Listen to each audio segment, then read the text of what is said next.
Thank you for the invitation. Really lovely to see everyone here. There is over 200 registered. So Nicola told me this morning, then I went, well, maybe I need better slides. However, I think it's really great that so many have registered, because clearly it shows it's a topic that people are interested in.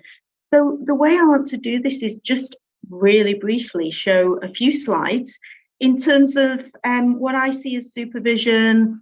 How is supervision useful for leaders, which is the focus of this session, the difference between mentoring and coaching and consulting compared to supervision, and supervision internally in organisations, and also a look at the EMCC competencies and the way they relate to supervising leaders, bearing in mind that one of the definitions or the things that I always think of when we refer to leaders is we are all leaders.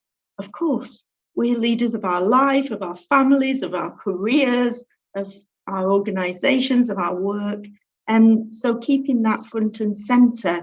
And then, of course, with the wording I tend to use is executive leader, if it's C-suite, directors, etc. So the slides, just briefly to start with. Famous words, can you see them? Thumbs up. Great stuff. So brief introduction. I am an EMCC master practitioner and also accredited supervisor. I also train supervisors in a systemic program, which is not just coaching supervision. It's, the competencies, using them with lots of different professionals on reflective practice. And then I also lead outreach and research for AOCS, Association of Coaching Supervisors. And I love coaching. I've been coaching for longer than I say. I officially trained in coaching about 15 years ago. And there's a bit more there, which I will not bore you with, but I'll send around the slides later to everyone in case you wanted to know a bit more. And so what we've got here is, first of all, what ways does supervision differ from coaching, mentoring, consulting? And this one I'm going to cover. Others I would love you all to, shout out, put in the chat and so forth. So coaching in the purest sense is equal power, as we know, and the coach is the expert coaching who enables the person that they are coaching. Nancy Klein calls them the thinker. Maybe they're the experiencer, because it's even more than thinking. And it's enabling them where they are, working with them to move them towards where they want to be. Mentor, a little bit more like this, where it's not in age, but the older, wiser, been there, done that, is giving advice. How about, have you tried that type of thing? Of course, with all of this, there's a lot more than these snippets I'm sharing. Mentor coaching, the ICF use it a lot more, which is essential for the credentialing in that professional body, which is looking at the competencies for associate, professional and master coach, and seeing where a coach is at by listening to recordings and seeing where they need to be and supporting them through that. Quite often in the supervision I do for people who are moving up the EMCD credentialing ladder is also ask them to provide trigger tapes, which is little snippets of their coaching recordings. And we listen to that together and explore where they're at, what came up for them, what was being experienced, but also the bit after the intervention that they did, what was the impact? And then consulting, as we know, tends to be top down. The expert comes in to advise. Thing is, with supervision, supervisors, and the word supervision we will look at in a minute, supervisors are there to challenge and support, and also to enable the person being supervised to be fit for purpose. And even fit for purpose in itself, you can do an hour's session on just that one topic alone, to be at their best and to know when they need to take a break. We've got mental health and other related topics front and centre in so many ways now in our complex world, with so much demand for things to be done quicker with less resources, the complexity of so many different cultural nuances with the teams that we work in. So this is ways supervision differs from coaching, mental coaching and consulting. So if we think of supervision, super as in over and above is the definitions here. It's a powerful process, and it can even be elements of approval, not that the supervisor is there to always tell. However, the supervisor can give advice, the supervisor can share from their experiences, and also on things like ethics. Sometimes people may be contracting with organisations for their first time, and so in that way, advising on ICF or EMCC or AC's actual ethics and ways that things need to be done to ensure that legal elements are actually adhered to, then these types of things sometimes need to be shared in supervision so that people are not set up to fail. The meta bit there, so it comes from the Greek word of beyond. And the reason I bring that in when thinking about supervision is because, just as one example, head teachers I was supervising from different competing schools. It was some schools in Qatar, where I live at the moment, during COVID. And at the start of COVID, we all know the complexity that was happening in so many different professions, the health service for one. And, these schools have got teachers ill, they've got children moving online, all sorts going on. And I was supervising a group of head teachers and principals together.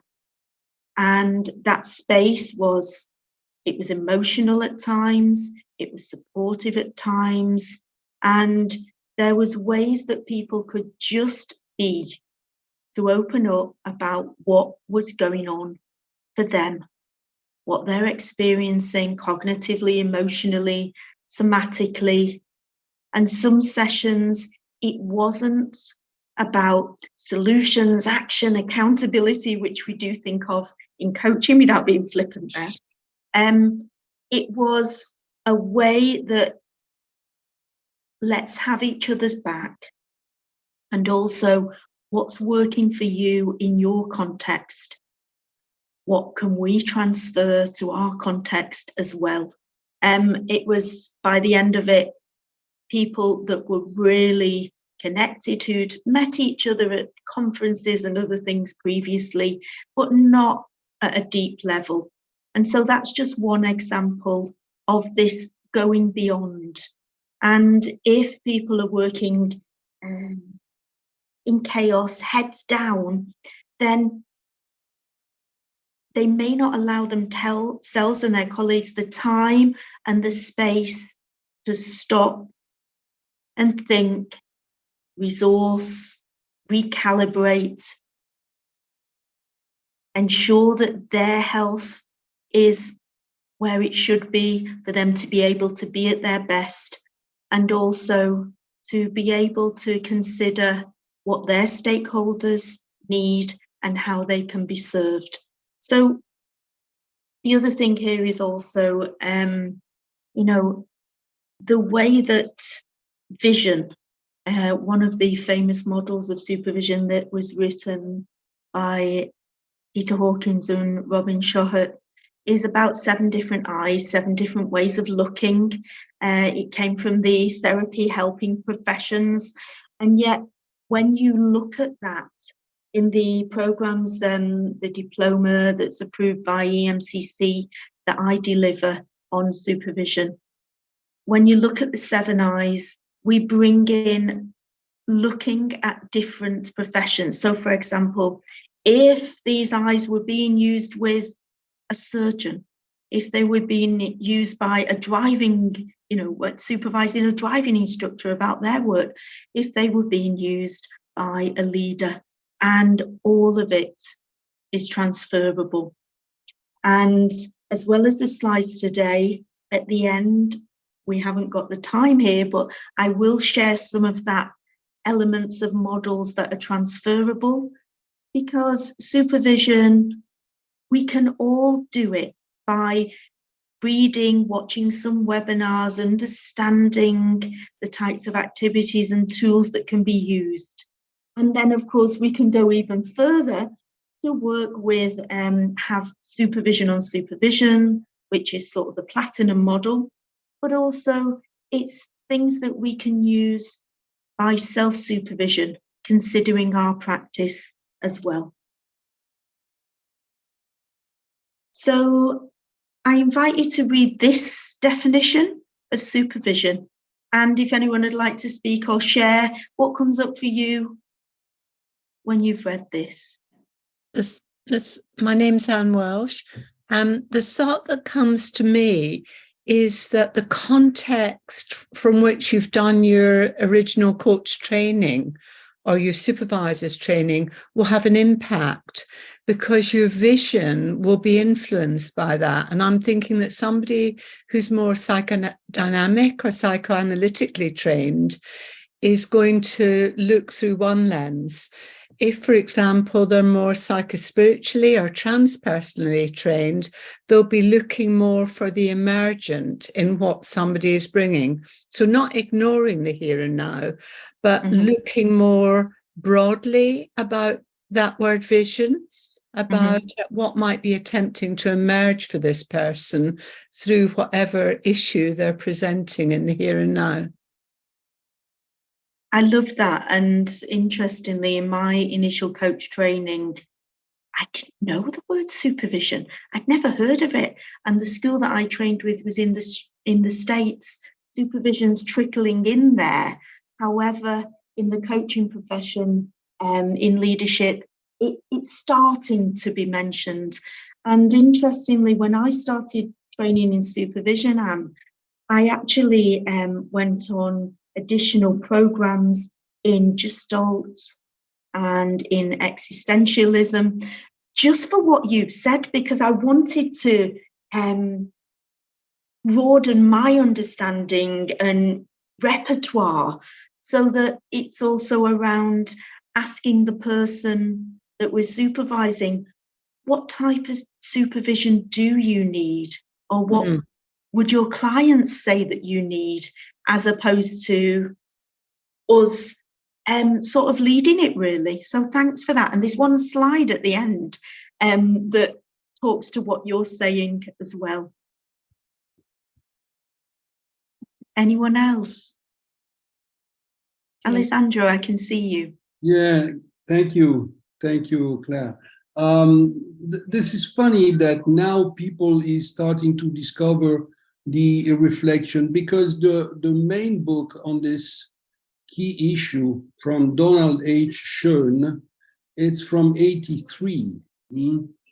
Donald Schoen is the one who has stated the reflection in action, so when you are doing something, and reflection on action, which is more peculiar for we as a practitioner. But I am happy for this, because honestly, I know it's barely ideological, my point of view, but I think that the real strength of the modern executives is not their competencies. Of course, their competencies is a minimum, base starting from. But the capacity to be reflective on what they do, what they have done, on their ethical dilemmas, and all those things, I think it's now becoming increasingly key, as really a competence by herself or itself. Sorry, my English is so and so. Grazie. Absolutely.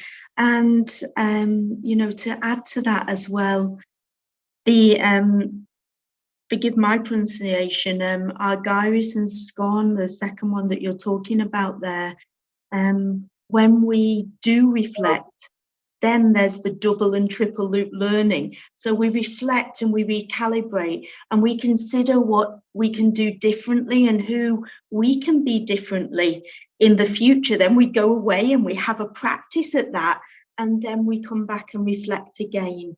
So the other thing with the reflection, inaction, right now in the moment, like me potentially thinking, am I talking too long? That type of thing. Reflection on action in the past, and adding to that reflection. So Eric Dehaan's written quite a lot about this, and that is, where am I now? What needs to shift in the way I'm doing things in the future for the impact that needs to be created? So the pre-reflection is like pre-framing, setting it up for the way that may get even more positive transformation. Thank you, Alessandro. Anyone else? I can't see all the pictures because all the faces, because I've got a slide up, so shout out. Esther, I can see you. Okay, if I'm wearing my hat as an educator, what I would say is you learn on reflecting on experience and practice. And that is something you do with a supervisor who helps you see how you connect what your coachee tells you with your personal experience. And through that, you grow yourself in your profession. Absolutely. And I see also, whether it's a leader or whether it's any other professional, when we get the experience to lead with others, co-lead, then sharing what's happening for you, for them, and also the third entity, what's happening in that relationship, all of that is such deep learning as well. And the other things that we do is shadow consulting, which is totally related to this area. It's there inadvertently in the competencies. Shadow consulting, where we may, for example, go in to an organization. I've done this with Qatar Financial Center here in Qatar. Observe the meetings and just share impartially what is being noticed in terms of, for example, communication. So Barry Oshwi writes about toots, time out of time. So with permission, when the trust is there, just do this. When the team is in their meeting, and share what we're noticing. And it may then be followed with a question. So that type of shadow consulting, it can be for consultants or coaches or leaders, and observing what's going on to allow them to reflect right there in their practice, business as usual. I've also done it for a marketing team when they were doing things like pitches. So that role of the observer and just giving them the space to be able to think, and to think a lot deeper than we normally do in our frenetic daily life. Anyone else? I'm going to jump in again there because I can feel myself going into reaction, because I think we're assuming that the organisation is open to that mirroring and that feedback. I mean, I've worked in 2 organisations where they were very, very threatened by internal coaches giving feedback on what they saw was happening in the system. And in fact, in one, it was a fantastic project where the coaches benefited and their clients benefited, but it was closed down because HR and OD were threatened by the information that coaches were receiving and were feeding back, not in a complaining way, but feeding back the themes that they were seeing. And HR wanted it silenced. So the whole project was closed down. So I'm thinking so much there about, ABC always be contracting, and clearly fearing the system there. And I worked as for a number of years as an internal coach. And in one situation, I wouldn't take the role unless all of that was ironed out completely. Our themes shared, even at the extreme, one organization I worked with, they actually pretty progressive, because over here in the Middle East, there's not many internal coaches aside from, in the EYs and other places. And it was even allowed that anyone can be coached, even if they're outsourced staff, for example, they're not full-time employed. And just the hours and the level of the person needed to be shared for accountability, not their name, and obviously not the topics that they were bringing forward. Clare, forgive me. We are losing you sometimes. Probably the connection is not 100% clear. We lose some words of you. I'm sorry. I'll lift my microphone up just in case. I'll lift my microphone up just in case that's any better. I hope it is. So Dale, how are you? Thank you. I'm doing well. I'm listening to Anne, and I'm listening to the conversation so far, and I'm thinking, that I encounter in my practice leaders who want to heighten the impact that they have. The overall environment may or may not be overtly supportive. And sometimes they struggle because they wonder, then, does it make sense to try? And my encouragement and my support for them is always yes, because change and transformation can start in your department. And as people experience you and your people differently over a period of time, you may find then that starts something that can take on a bigger impact. And so I feel that supervision has a very important role to play here, because when you're working one-on-one with leaders, I find that they want sometimes more than just the coaching conversation. They want to invite you in to their space, particularly the meeting space. And they're open to give me feedback about what you're seeing. I know in our coaching sessions, we're talking about what I want to do differently, what I want to make possible, and why. But come with me into this meeting or into this situation, because in there you can actually reflect back to me what you're observing in the moment. And so I love the conversation here about the fact that part of your role might be in the moment to help both the leader and the team reflect right there and then, which then will have such a huge impact, or may have such a huge impact, on what they do next, so that they experience something that's different, but better. Absolutely. I love everything. That needs typing up what you've just said. And the other thing I'd add to it as well is the fact that the learning is then for the whole team. Yes. And the other thing is, when we've got, should we call them change agents, who are brave enough and vulnerable enough to step forward and really co-create change. So what can be useful is to have them together in group supervision. And the power of some of them together is exasperated. It becomes even more. And then I found others in the organization get more curious. And they sort of start seeing it as, what's happening there in the inner sanctum. And we want to learn what's going on. So that conversation can get wider and ripple out as well. Yeah. And I think the other thing is, with supervision, what's important is that just holding the space. It's not jumping to solutions. So really slowing things down, because so many people are under pressure in many different ways in different parts of their life.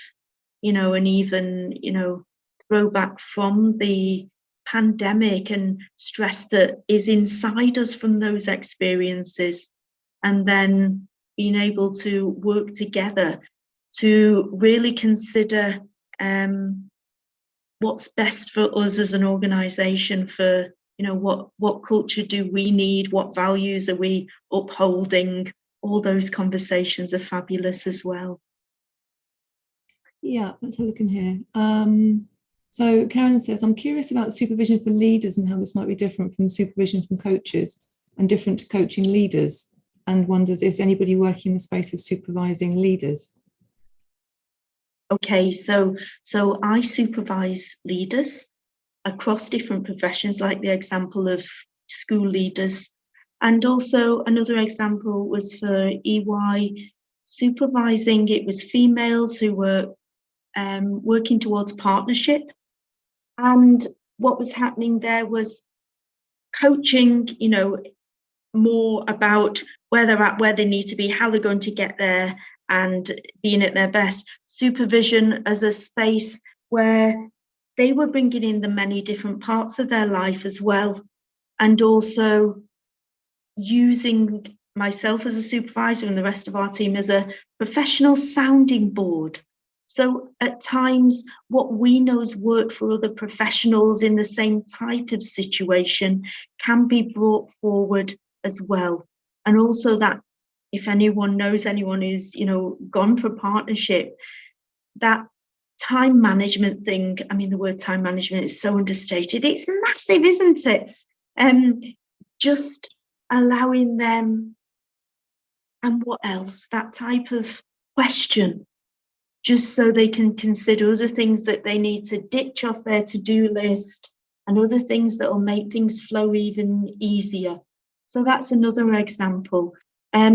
So all of that is supervising leaders. And if you see it as the supervisor is the trained, or I don't like to use the word expert because it's a learning space for everyone. They're the person who is the practitioner in supervision. And whether we're supervising coaches or leaders or mentors, it's the same skill set. And I have a few slides later on the EMCC competencies that really points to, and when supervising a leader, look, that one is perfect as well. So for me, it fits for all of them. We could even change the word mentor or coach to leader in the competencies. Yeah, let's go for two more and then we'll move on. Okie dokie. So Khaled has raised a point here about, and I think that you've touched on this in your previous comment as well, about the differences between team coaching and supervision and leadership and coaching within that dynamic as well. And I think you've touched on that just now too, but the interplay and the intricacies and the codependency in that quite complex relationship. So when I first started, learning about supervision and being supervised, I possibly made up I must always wear one hat. And now I'm a mentor, and now I'm a coach, and now I'm a supervisor. And then we've got all the other bits about I'm a mother and all the other things. And maybe provocative, but I believe, what if for leaders and for teams contracted this way? We do what we as a professional feel is right in that moment. And we may even share with them, okay, to do a little bit of mentoring here, for example. And so for me, so much of team coaching is using competencies of a supervisor, throwing it back to them, allowing them to discover for themselves, what's working in terms of your process, all those types of things. That can be a coaching question or a supervision question. And then also, just as one example, I totally advocate supervision for coaches, for mentors, but especially for team coaches. one example, someone who's new to team coaching, and the other day what they brought to, it was an informal supervision, but what they brought was when they asked the leader of the team a question near the end of a team coaching session, and their response was, "Why are you asking me that in front of all my team?" And then there can be fear or what to do. And, you know, how brave can we be? Where do we go in our imposter syndrome or all the other things that could come into play when that happens to us in the room? My reflection was, my reply might have been, what question should have been asked? So just to work as a mirror, to go back to them, to see, you know, sort of bringing in what made that question a trigger, and why not full transparency in front of the whole team as well was something that was coming up for me. So curious to see what others think about a blended approach when it's contracted that way. Yeah, there's one is an interesting one. Well, they're all interesting. Karen asks, does the supervisor of leaders need to have had experience in working at that level of leadership and industry experience as well? So if you're supervising a leader, do you have needed to have been at the same level perhaps, or in that same industry, or have some standing maybe in order to be a supervisor for that leader? So of course, what I'm saying here is my opinion, and other people may differ. So I believe that experience in organizations, whether it's an NGO or a startup or, you know, Fortune 100, it can be useful. And on the other hand, naive inquiries are just so valuable. I'm thinking way back a project with an Islamic bank, and we had people reflecting together. So there was a branch manager with procurement, and the learning that took place about dependencies and setbacks and all sorts of things, you know, uncovering knowledge blockages in the organization came out because of naive questioning. So the other thing that can be useful when working with senior executives is understanding, for example, the acronyms. Of course, we can ask about the acronyms, and to be familiar with that type of conversation, I feel does help. Go on, one more then. I'll leave that one here, and it's around definitions actually, and it's something which Khaled and Andrew, I think, having a bit of a chat about in the chat too, around is I shall paraphrase, is a supervisor basically a coach for coaches? And Andrew says, does it matter what we actually call it as long as it happens? Sorry, I've paraphrased and truncated. So both of I can't answer those two bits together.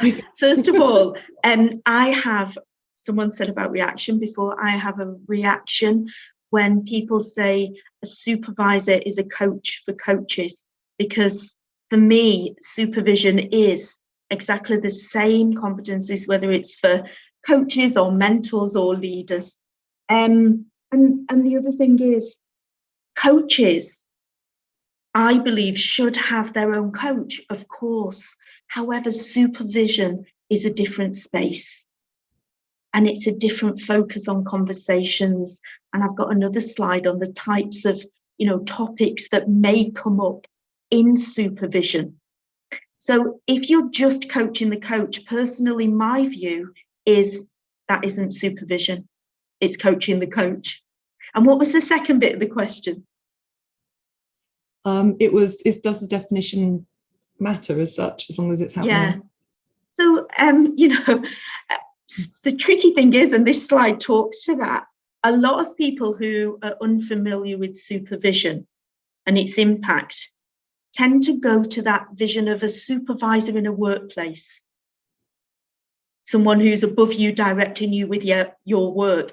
And of course, there is that little bit of an element of there can be a slight power relation in supervision, which is not a bad thing at all. However, other times the supervisor maybe they're with equal power, just being. And in fact, less is more. And sometimes just providing that space with one-word questions, you know, or little prompts or observations, or to bring in parallel process, what's coming up for the supervisor, you know, what they're experiencing somatically, and then maybe a sort of downstream parallel, what's being transferred from the leader to their people, and so forth. So in a way, I wish supervision did, in the context we're talking, did have another name. I like the word metavision, just because that brings in so much more when you look at that definition.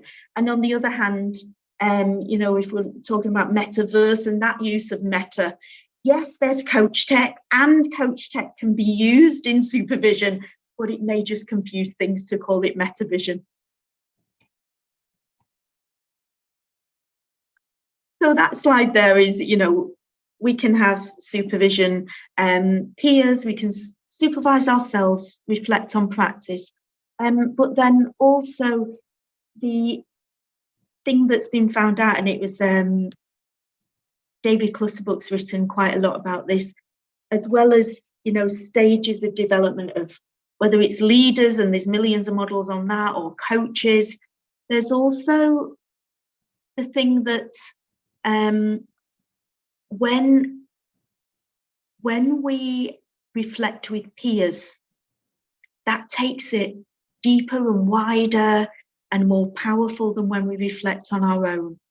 And when we reflect with someone who's been trained in supervision, then they have more tools, more models, more competencies, and especially if a program's had, you know, feedback for them, and they get supervision on their supervision. So David has researched that takes it to an even more advanced level, because we can look at things and experience things in such different ways.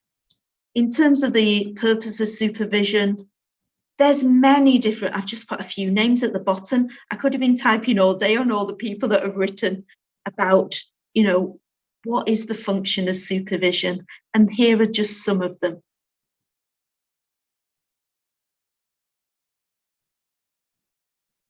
And then I look at that, and the word challenge needs to be added there, because supervision is so much about challenging of thinking.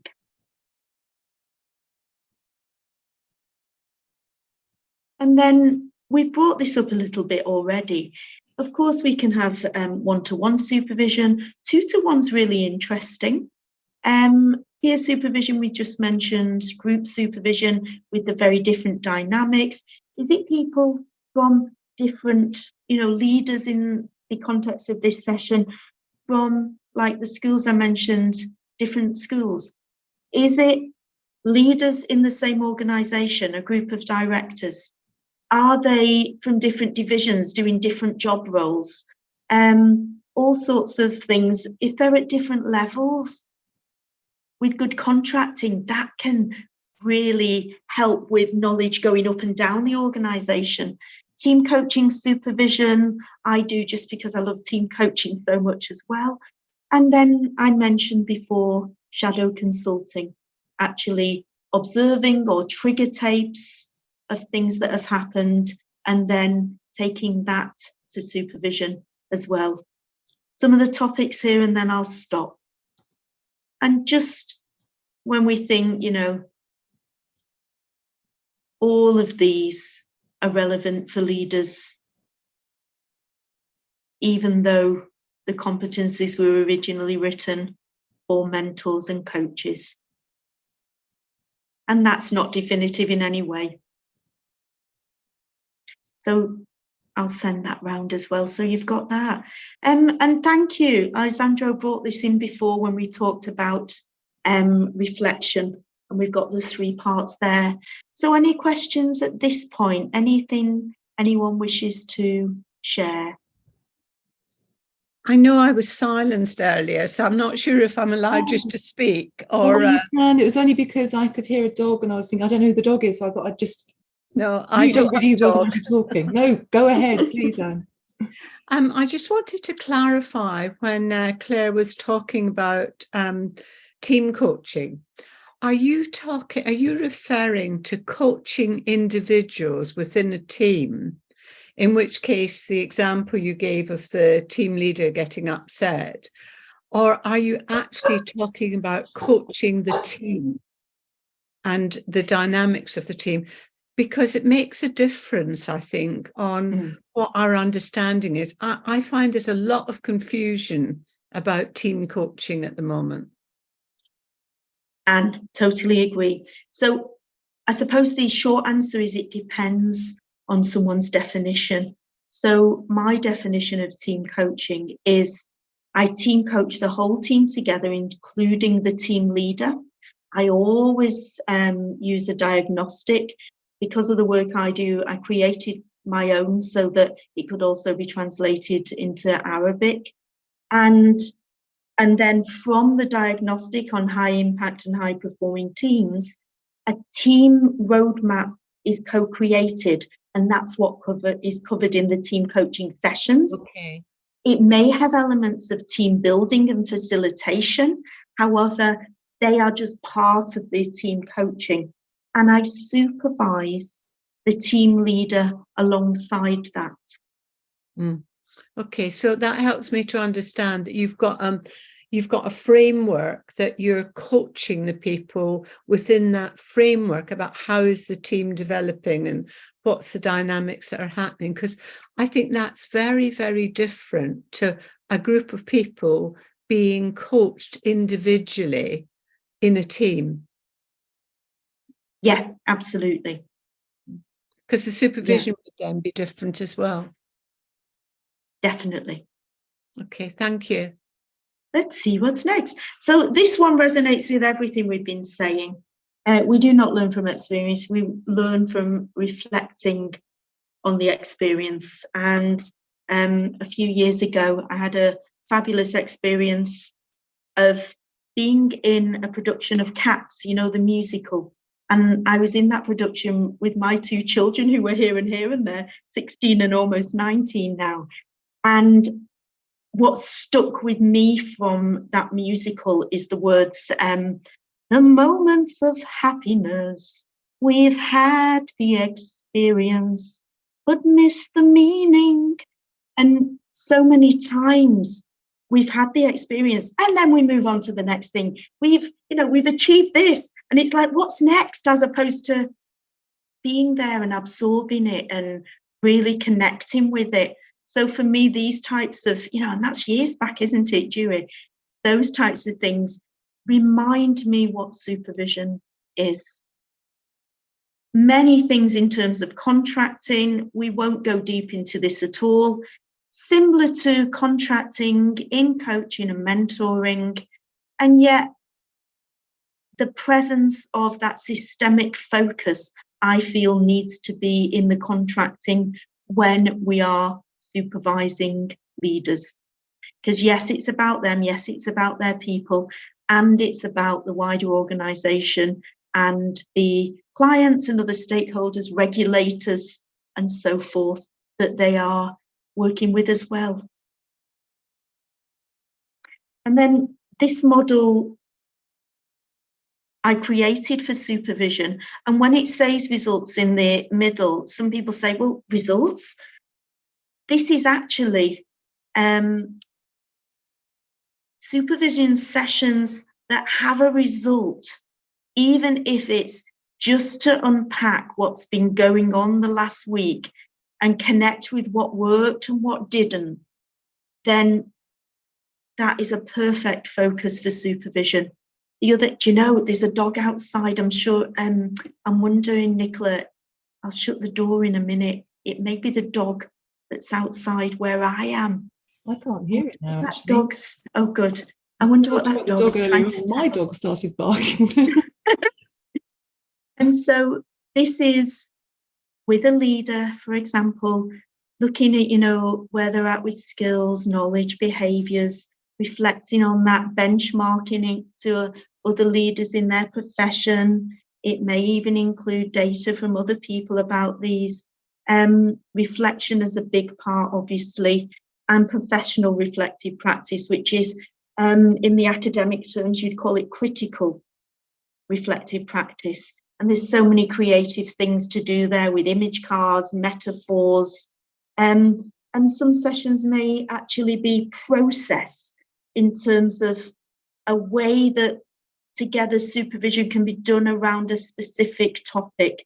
And then transition planning often comes into it, coping with setbacks and dependencies, and then reflecting on how they are in the supervision session, the supervisory relationship itself, the way they are with their people, and there's many other ways of looking at that as well. Some of that bit there comes from the seven-eyed model I mentioned earlier. We've got the system and the field that they work in at the bottom, but also at the top, you know, believing in reflection as an important tool. All the top business schools advocate it. You know, Fortune 100s are moving towards it. We had someone years ago who trained with us in coaching. He's now a global director at Lego. And they're using in their sandpit, in their spaces, reflection for leaders to be able to learn together and grow. And then momentum, keeping things moving forward in the session, you know. And if things get stuck, what is stuck? Why is stuck? Where's there a parallel between stuck here and stuck there?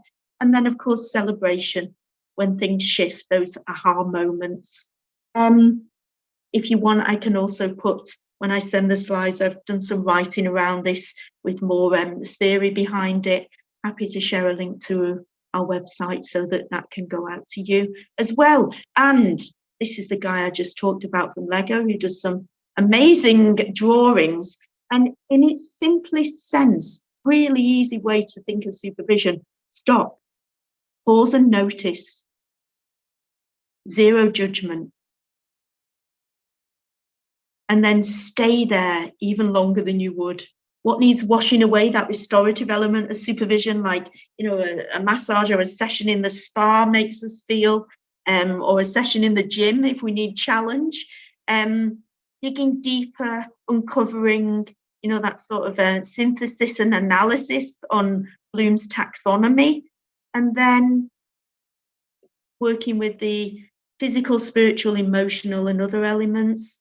And if you are a supervisor, noticing which is your go-to in those areas, because maybe that's the one you look after with yourself the most, and you need to consider for yourself which ones do I need some work on even more.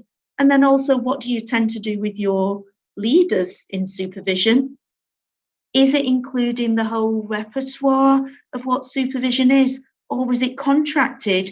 This is about the emotional element of supervision, the restorative, for example. So contracting there is important. And then recalibrating, where are we now? Initiating and the work we talked about before about having a go, trying out and practicing. But practicing there as fast forwards right there in the supervision session. So if someone's talking about someone recently I was supervising, and it was about confidence to speak up in terms of a certain gender. And so practicing actually sitting the way that they need to sit to be fully confident. We went through actually donning their leadership. She talked about Zorro from years back in her childhood, you know, the cartoons, and feeling that connecting with that, even, you know, magically wearing that outfit allows her to be at her best. And then there's the practicing in the moment, the tone and the pitch and the way she needs to speak for her message to be heard. So those types of role play things can all take place in supervision as well. Any more thoughts coming up for anyone? So what I've got here, we're not going into them, but just some things, you know, whether it's deference threshold, about worth or ladder of influence, what are we making up about our beliefs, or the drama triangle I'm sure you're familiar with, imposter syndrome, what's being played out in terms of parent, adult, child, from transactional analysis, fit for purpose, whose purpose? What purpose? What's the purpose in this moment? All sorts of ways we can play. There's just a little, I don't like the dids, I do want to change that. Ways that you can just use as a little tick list when you're supervising a leader in terms of evaluating your work, and maybe even asking them to evaluate the supervision session as well. And then we talked a little bit about internal supervision. So even more complex than being, for example, an internal coach, because you're listening to even more, you're present with even more of what's going on in the organization from many different perspectives. And so major trust needs to be there for people to open up in supervision. And so, you know, good, bad, right, wrong, there's also an argument for if there are internal coaches or supervisors of leaders. I believe that in some cultures or contexts, an external supervisor, of course, there's pros and cons. However, an external supervisor may be more appropriate in some situations. And again, too much to look at here, but I find these really useful in terms of things to consider and use in that supervision space. And there's a lot there about reflecting on ourselves when we are supervising leaders. Can I ask a question on that one, actually, Claire? Sure. Because it's a really good and comprehensive list. How long do you spend reflecting? Do you set aside a certain amount of time after a particular session or an event? Say, okay, this is a sacred 30 minutes or the 3 hours. Yeah. What do you do? How long do you spend reflecting? Does it just come to you automatically? So I'm laughing here because I want to say I diarise 30 minutes after every session, and even longer if it's a supervision session. It's sometimes literally, I use the voice message on my phone, just because I tend to think and talk fast. Other times I draw supervision on supervision, and there's supervisors in my circle. So now and again, it may be dipping into them for 10 minutes. Yesterday, I WhatsApped one of the supervisors just because something was pertinent for that afternoon that came up for me, and I was pondering.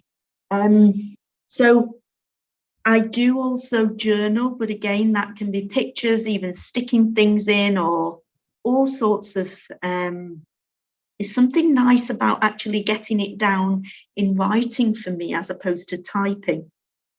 And then also, I started doing even more reflection when during COVID, there's about 40 professionals across the globe.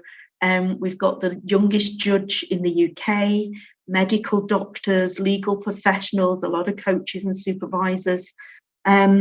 We created a book about creative reflective practice. So part of the research was the first part of the book is ways it can be done. And then the next bit was real stories from those people on reflections. And so it got me even more into it. And so I definitely reflect more now. And for me, it's that even I do a lot of swimming, so swimming and just letting the water wash over me, almost like mindfulness in the pool. And that is just allowing space for thinking. And I may get out and just again put a few notes in my phone that's been at the side there. Do you go back and reflect on the reflections of a year previously or 5 years previously? So I do. And this is quite nice because in the book, of course, there's some of my own. And so looking back on those, it's really interesting how we used to think and what's similar and what's different in our thought processes, you know, the ways we've grown and ways I wish I'd have grown, and I'm still work in progress in some areas. Yeah. And also with leaders in groups, getting them to journal in whatever way. You can even use collages and mind maps, and then bringing their reflections to the supervision session. That's really, really rich, because the data there is obviously a little bit of a time lapse, but that's interesting in itself, what they considered about that phenomenon in the moment or just afterwards, and then how that shifted over time. But also that thing of they may share and the other group members give their thoughts on that leader's reflection. So it's not always supervisor-led. Sometimes I just sit right back here and we hear what everyone else feels or notices or has a bit of advice around on different leaders' reflections. Thank you. Anyone else? How do you reflect?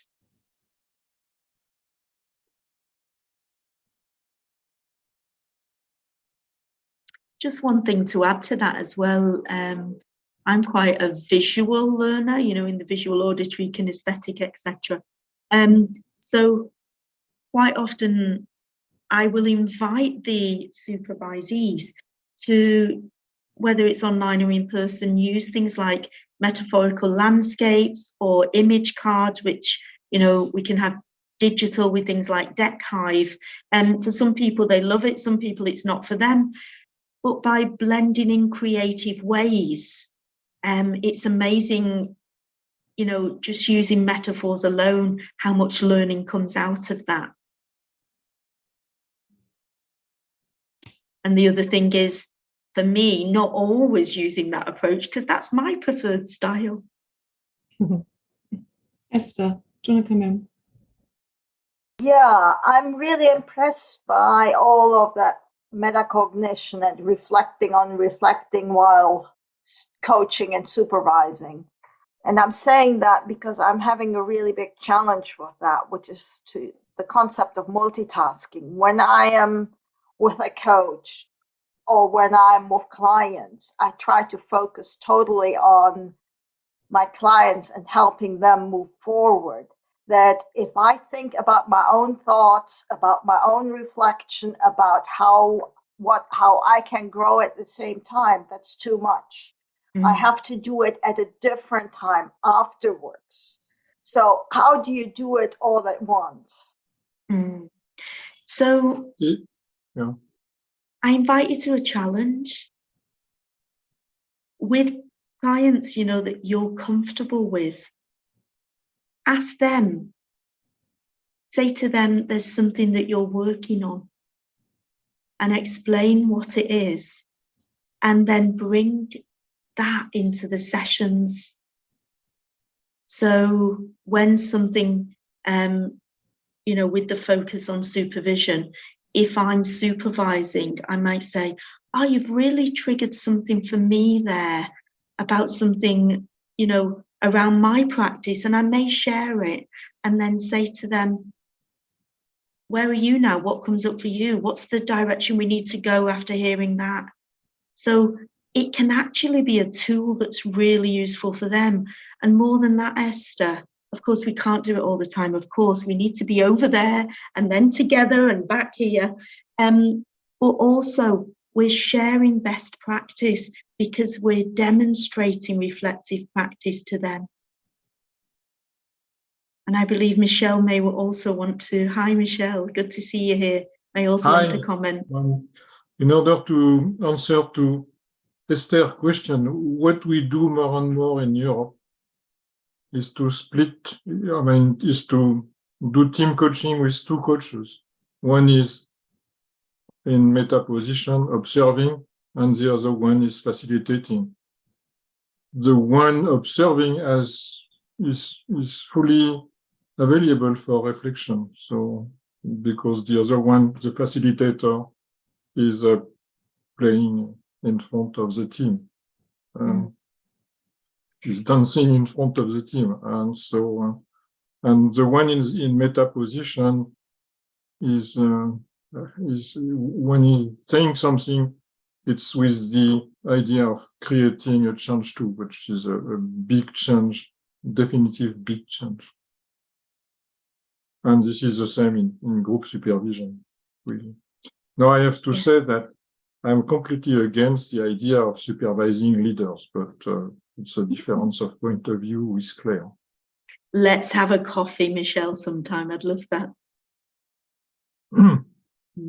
And so just to also add to what Michelle said and shared, and when someone's in that meta position, it doesn't mean that they're over there as if isolated, because some of what they're reflecting on, they may then blend in for impact or for the purpose of the team. So it may be what I'm noticing now is, and it's even observations of the co-relationship of the two team coaches, and co-supervision is a beautiful thing as well, because reflections in and after that bring so much learning. And then there's budget. Sometimes it isn't, in some organizations' budget that platinum model is possible. Anyone else?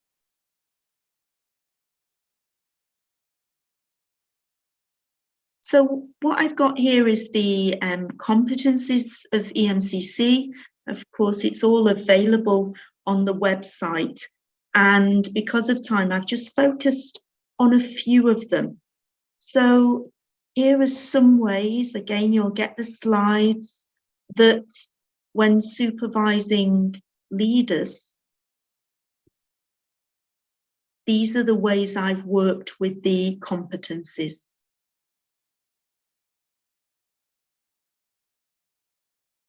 And I'm also thinking, Michelle, as what's going through my mind is, and when a leader is a leader who coaches, how's your stance there on supervising a leader? If it's a leader who uses coaching as part of their leadership repertoire? I would supervise the part of their life which is coaching, not leading. Thank you. And then there's the next competency. But this is the same with coaching, When you coach a leader, you are working on this on the professional part of their life, not on the private, for instance. So coaching, supervision are activities which focus on something less than the whole person. I also am left wondering if a leader can ever be a pure coach to people in their team. They can have coaching conversations. However, they're always still the leader and have to get their people somewhere. So can they really be a pure coach for the people in their team? It's not to say they don't coach them, but they're not the same as having a coach that's not responsible for them in other ways. And I see them. What you say, that they don't have a professional identity as a coach? No, I don't mean they don't have a professional identity. They could have a very good professional identity as a coach, but it would be difficult for them to be both leader and needing to get their team somewhere and be clean, fully clean as a coach, unless they're very, very conscious there will be some biases that they'll be holding. Well, I believe that professional identities should be clearly split between being a leader and being a coach. For several reasons. First of all, ethical, and secondly, there are techniques. I mean, in terms of techniques, merging the identities of leader and coach is really dangerous, in my opinion. And we trained about 1,000 leaders across the globe in coaching to become internal coaches, but they did not take clients from their teams because of exactly what you're saying. They could take a coaching approach with the teams that influenced their way of running team meetings or being with the people, but they couldn't be the pure coaches for their team. They should. I mean, when he's coaching someone in the organization, which is not part of their team, they should be coaches. Oh, yeah, then they were. Yeah, not a mix of leader and coach and I don't know what. Because, I mean, of course, each of us have several identities. I am a father, I am a psychotherapist, I am a coach, I am a leader, and I have to switch from one identity to the other when there is someone else in the armchair in front of me. So identities have to be clearly outlined, I mean, clearly with clear limits. Otherwise, it's confusion with dangers, technical dangers, ethical dangers. And if it's not clean like that, I mean, there is confusion and we may become dangerous. And I think one of the important things that's been said there is a coaching style of leadership, just like we have a toolbox. Sometimes we can delegate completely, and other times we have to mentor and hold people's hands who we're working with. And I'm also thinking here about when I've supervised Agile coaches or Scrum Masters, and the way that sometimes shared leadership shows up in, for example, tech teams, and that's that's a whole nother webinar in itself, but so interesting to see different dynamics. And does a team need a leader, or could it be co-leaders or different people stepping into the leadership role at different times in the project? So just some things to think about there. Someone else's hand was up.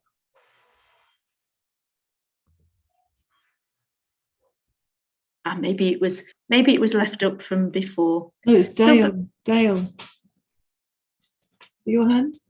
Hi. Yes, my hand was up and then I took it down, but I just wanted to say that it's really about leaders understanding what the coaching approach is and how that might fit and its relevance for their overall toolkit as a leader, but then understanding not just what it is, but how to do it, being able to practice doing it and to understand when it's appropriate so that it becomes something that they can shift into with ease. And there, I think there's an opportunity for supervising the leader as he practices the use of the coach approach. But it doesn't make him a professional coach. I think there's a distinction between the two. Agree.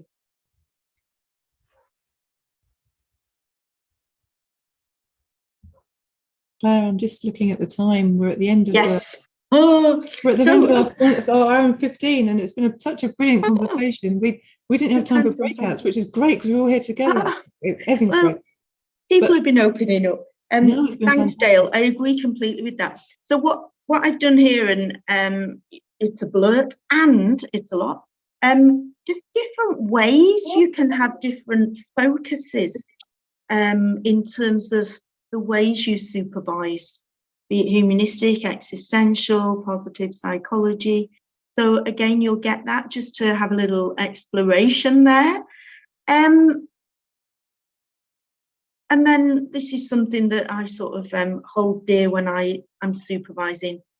Do and say less, listen more, and enable others to think.